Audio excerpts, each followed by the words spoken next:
चला तर मंडळी, तुम्हाला देखील काहीतरी हेल्दी, टेस्टी आणि हाय प्रोटीन असं खायचं आहे का? मग एकदा ही रेसिपी नक्की ट्राय करून पहा. खायला खूप टेस्टी लागते आणि बनवायलाही अगदी सोपी आहे. कमीत कमी साहित्यात सकाळच्या नाश्त्यासाठी किंवा इव्हनिंग स्नॅकमध्ये देखील आपण ही बनवून खाऊ शकतो. अगदी झटपट 5 मिनिटात तयार होते. नमस्कार, मी रुपाली रेसिपीमध्ये तुम्हा सर्वांचे मनापासून स्वागत. आज आपण बनवतोय स्वीट कॉर्न आणि मूग डाळीची छान अशी रेसिपी. चला तर मग वेळ न घालवता रेसिपीला सुरुवात करूया. इथे मी एक कणीस घेतलेला आहे. छान कोवळं कणीस आहे हे. याचे आपण छानपैकी असे दाणे काढून घेऊयात. तुम्ही हाताने देखील काढले तरी देखील चालतील, पण खूप जास्त छोटे दाणे असतील तर ते निघू शकत नाही. त्यामुळे आपण हे सुरीने कट करून घेणार आहोत. छान असे मी सुरीने कट करून घेणार आहे.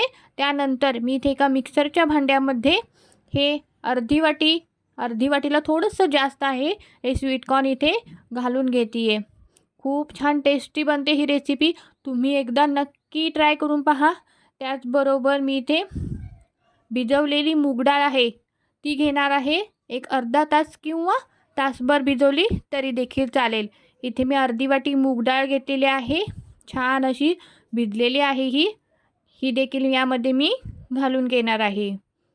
त्याचबरोबर इथे मी एक हिरवी मिरची घातलेली आहे. याने खूप छान टेस्टी बनते आणि थोडासा हलकासा तिखटपणा येतो. इथे मी एक मिरची घातलेली आहे. तुम्हाला आणखीन एक घालायची असेल तरी देखील घालू शकता. छान याला थोडंसं हलकं जाडसर वाटून घेतलेलं आहे. त्यानंतर मी पुन्हा यामध्ये 1 वाटी रवा घातलेला आहे. 1 वाटीला थोडंसं कमी आहे. 1 वाटी इथे रवा घालून पुन्हा मी याला मिक्सरमध्ये छान अशी बारीक पेस्ट करून घ्यायचे. ही पाहू शकता तुम्ही इथे मी खूप छान अशी बारीक पेस्ट तयार करून घेतलेली आहे. त्यानंतर आपण हे जे वाटण आहे ते एका भांड्यामध्ये काढून घेणार आहोत. छान याला मिक्स करून घ्यायचं आहे. खूप जास्त पाणी घालायचं नाही हे वाटताना. अगदी हलकंसं पाणी घालून आपण याला वाटण तयार करून घेणार आहोत. यामध्ये आपण रवा घातल्यामुळे आपण हे छान असं 10 मिनटं सेट करण्यासाठी ठेवून देणार आहोत. त्यानंतर मी इथे थोडीशी हिंग घातलेली आहे आणि चवीपुरतं मीठ घालायचं आहे.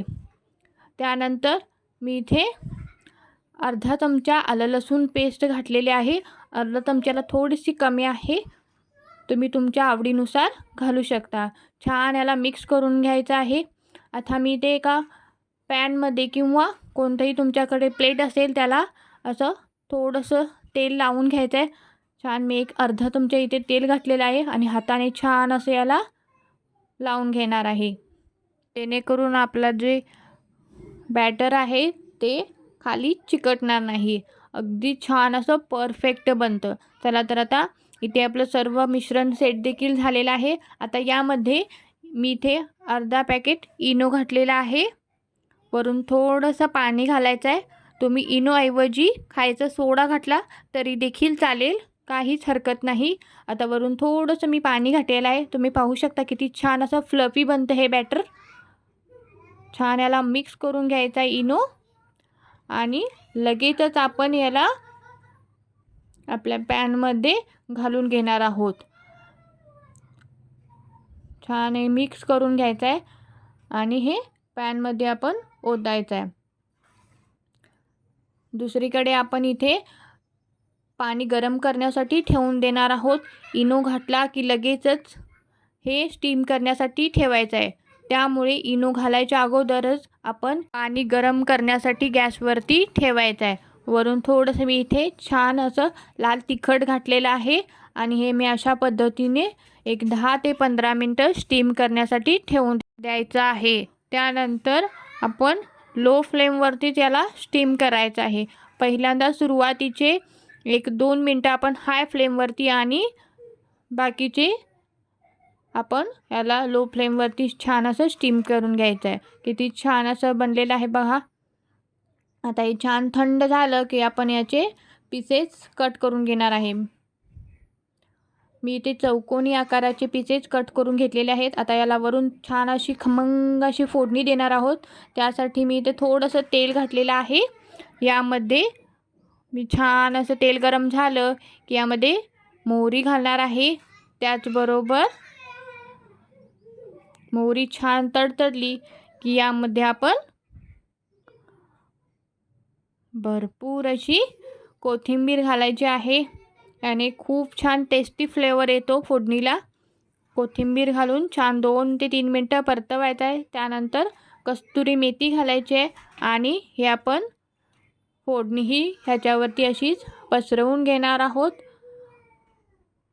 तुम्ही यामध्ये दही घातलं तरी देखील चालेल, याने फ्लेवर अजून छान येतो, किंवा लिंबू घातला तरी देखील चालेल. तुम्ही ते पाहू शकता किती छान आपल्या वड्या पडलेल्या आहेत. एकदा नक्की ट्राय करून पहा रेसिपी ही. आणि व्हिडिओ कसा वाटला कमेंट करून नक्की सांगा. आणि व्हिडिओ आवडल्यास प्लीज चॅनलला लाईक करा, शेअर करा आणि सबस्क्राईब करायला विसरू नका, जेणेकरून माझे नवनवीन व्हिडिओज रेसिपीज तुमच्यापर्यंत पोचू शकतील.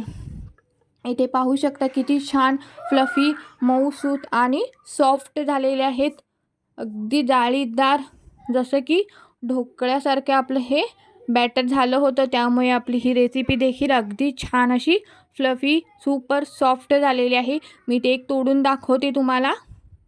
पाहू शकता किती छान, आणि कलर देखील अगदी सुरेख दिसतो, होय की नाही? चला तर मग पुन्हा भेटू अशाच नवीन रेसिपीसह आणि नवीन एका व्हिडिओमध्ये. तोपर्यंत स्वस्त रहा, मस्त राहा आणि खात राहा. चला बाय बाय.